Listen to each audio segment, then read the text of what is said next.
Yun, hello ulit. Namasyal ulit tayo dito sa Great Timbers. Katatapos nating nag-fishing. Ngayon, may nakita kami ng pamangkin ko. Kaway-kaway muna dyan, Blaine.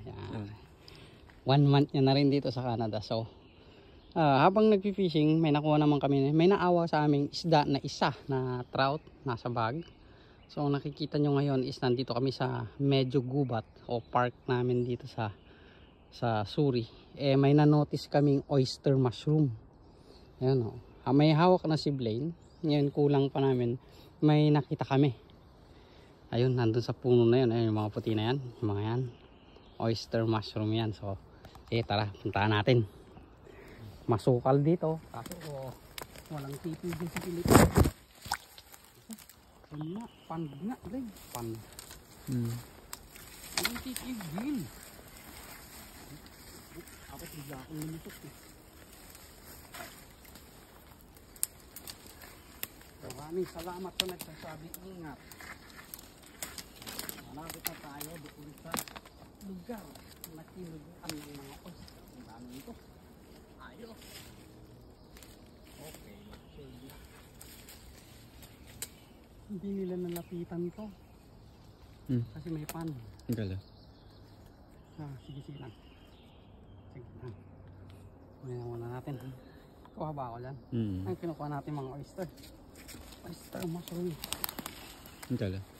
Sige. Ay, naglag. Tingnan mo kung sa babagsak. Sabihin kaya nalaglag yan. Pinoy na Pinoy tayo.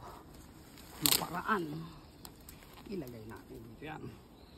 Lumubog ang aking paa. Putik. Sige, habang ako. Wow! Okay lang. Dalawa pa lang. Abot mo? Ngayon, nanunungkit tayo. Ewan ko kung nakukuha pa tayo sa video. Laki oh. Ikaw, Uncle. Abot Kaya mo ako na sa lang. taas. Abutin natin yung nasa taas.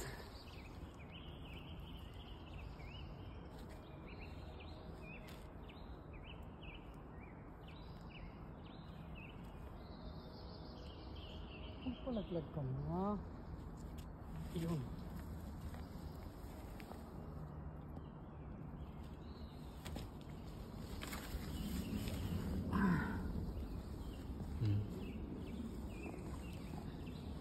May talagang birds ito, birds tree. Sayang yung yan oh. Laki-laki. Ayaw mo na dyan. Nakuha namin oyster mushroom. Meron pa sa tabi-tabi. Okay. Ang araw pala ngayon is Thursday.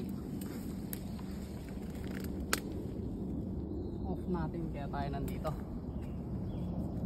Sayang oh, nabulok. Nabulok. So, mga magkakabuti dyan. Ito, marami tayong oyster. Balik tayo sa may trail. Sige lang. Kaya. Kaya. Ingat.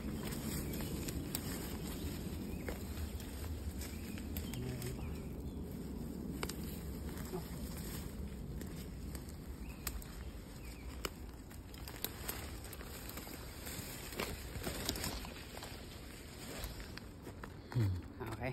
So, pagbabalik natin ulit, siguro fishing ulit tapos titingin ulit ng mushroom.